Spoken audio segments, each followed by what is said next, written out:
और आइए अब चलते हैं सीधे गोरखपुर। सीएम योगी आदित्यनाथ जो है सुपर एक्सक्लूसिव इंटरव्यू के लिए गोरखपुर में हिंदुस्तान मीडिया के पूर्वांचल समागम में योगी शिरकत कर रहे हैं। पहला अक्षर माफिया और दूसरा मच्छर। माफिया पर मैं बाद में आऊंगा, लेकिन मच्छर जनित एक रोग होता था इंसेफ्लाइटिस, हर साल सैकड़ों बच्चे मर जाते थे उससे, और पिछले दिनों उस पर काबू पाया गया। ये हुआ कैसे? मैं सबसे पहले शेखर जी आपका और हिंदुस्तान परिवार का हृदय से अपनी सिटी में हृदय से आपका स्वागत करता हूं।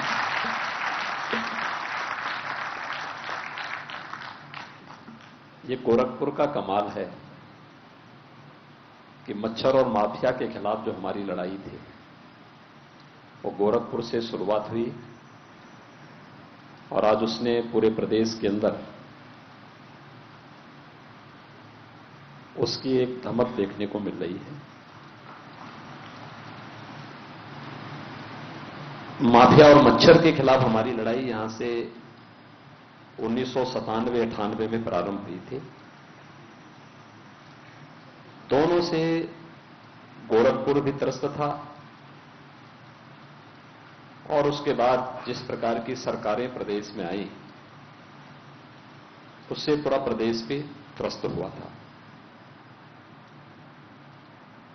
मैं अभिनंदन करूंगा गोरखपुर के नागरिकों का, यहां के व्यापारियों का और यहां के सामान्य नागरिकों का भी, जिन्होंने जाति मत मजहब से ऊपर उठ करके उस दौर में जब मैं अकेले था मेरे साथ खड़े होकर के इस लड़ाई को सफलता की एक नई ऊंचाइयों तक पहुंचाया। और आज न केवल गोरखपुर, एक समय गोरखपुर ऐसा था जब यहां पर हर व्यापारी गुंडा टैक्स देता था, हर चौराहे पर वसूली होती थी, कहीं पर भी कोई बड़ी गोलीकांड की घटना घटित हो सकती थी।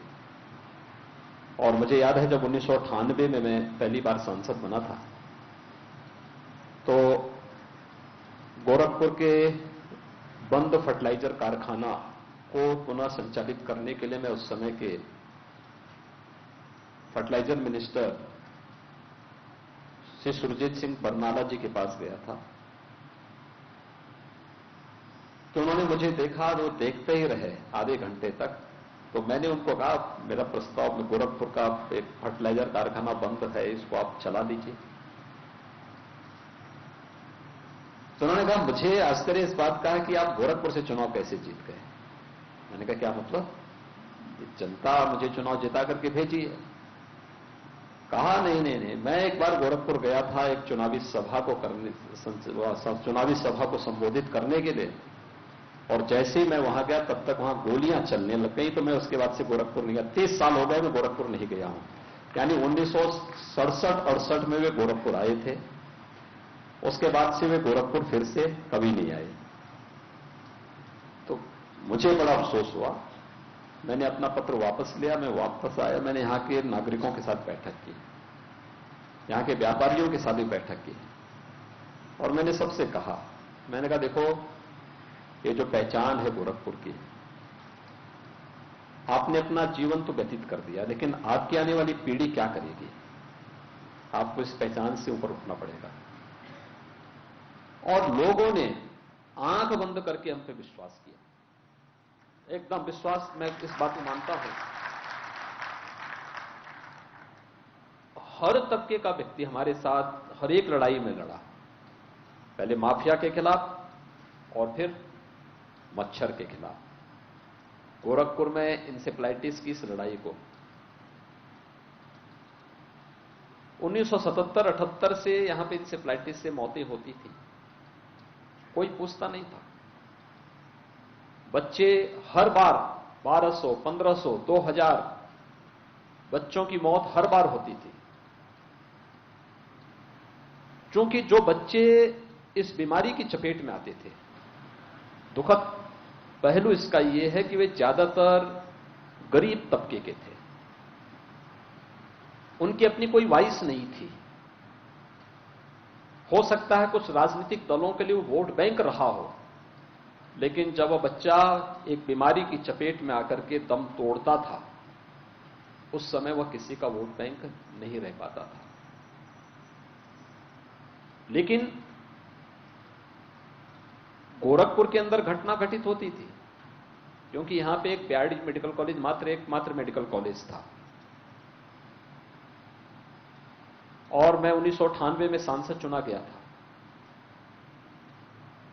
मैंने संसद में इस मुद्दे को उठाने का प्रयास किया तो पहले मुझे इसकी परमिशन भी नहीं मिली, क्योंकि संसद के अपने नियम होते हैं कि राज्य के विषय आप वहां नहीं उठा सकते।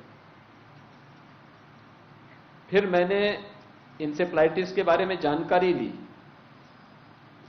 इस आंदोलन के साथ जुड़े हुए कुछ चिकित्सक यहां पे थे जो ईमानदारी के साथ अपनी आवाज उठाते रहते थे। उनके साथ बैठक की और मैंने उनसे इस बात को कहा कि भाई देखो, संसद में मुझे इसलिए सफलता नहीं मिल पाती है क्योंकि लोग ये मानते हैं कि बीमारी राज्य लोकल स्तर पर है और राज्य सरकार को इसको आगे बढ़ाना चाहिए। तो मैंने कहा इस बीमारी है कहां कहां। मुझे जानकारी मिली बिहार में भी मौतें हो रही हैं, उड़ीसा में भी बीमारी थी, असम में है, आंध्र प्रदेश में है, इससे पहले तमिलनाडु में रही है। तो मैंने कहा 2 से अधिक राज्यों में है, इसका मतलब ये नेशनल इश्यू बन सकता है। फिर मैं इसी बात को लेके मैंने इस मुद्दे को संसद में उठाना शुरू किया और देखते ही देखते संसद की आवाज बनी। और आज मुझे इस बारे में प्रसन्नता है कि गोरखपुर से जो लड़ाई प्रारंभ हुई थी, इंसेफ्लाइटिस की इस लड़ाई को अंततः तब सफलता प्राप्त होनी थी जब मैं मुख्यमंत्री बनूं और मैं अंतर विभागीय समन्वय के माध्यम से भारत सरकार के सहयोग से इस पर नियंत्रण भी स्थापित कर लूं। मुझे आज बताते हुए प्रसन्नता है। हमें सबसे ज्यादा सफलता इस मामले में तब मिली जब स्वच्छ भारत मिशन के अंतर्गत प्रधानमंत्री जी ने हर गरीब के घर में एक शौचालय दे दिया। स्वच्छता का यह अभियान, शुद्ध पेयजल की आपूर्ति,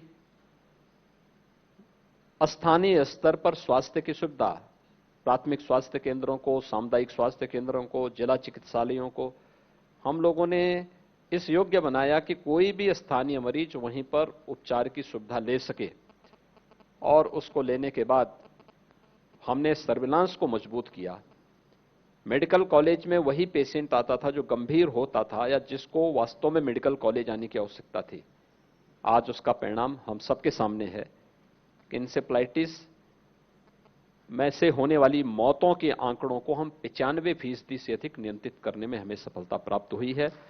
और इसके साथ ही जब हमारी सरकार के 4.25 साल का कार्यकाल पूरा हुआ है, माफिया और मच्छर दोनों प्रदेश से एक प्रकार से समाप्ति की ओर है। माफिया पे आऊंगा, लेकिन इस बीमारी के बारे में एक आरोप आप पर है कि आपने इसका नाम बदल दिया, बीमारी है तो नाम बदल देने से बीमारी गायब हो गई। देखिए, आंकड़ों से ही नहीं, हमारे यहां देखिए हमने एक विभाग की जवाबदेही तय की इस मामले में।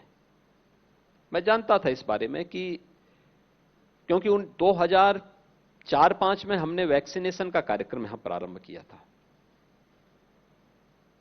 और जब भारत सरकार से हमने वैक्सीन यहां के लिए उपलब्ध करवाए थे और वैक्सीनेशन का कार्यक्रम था, तो मुझे मालूम है कि कोई भी वायरस वैक्सीनेशन के बाद अपना नेचर चेंज करता है। कोरोना में आप देख रहे होंगे डेल्टा प्लस और फिर उसके नए नए वेरिएंट आ रहे हैं।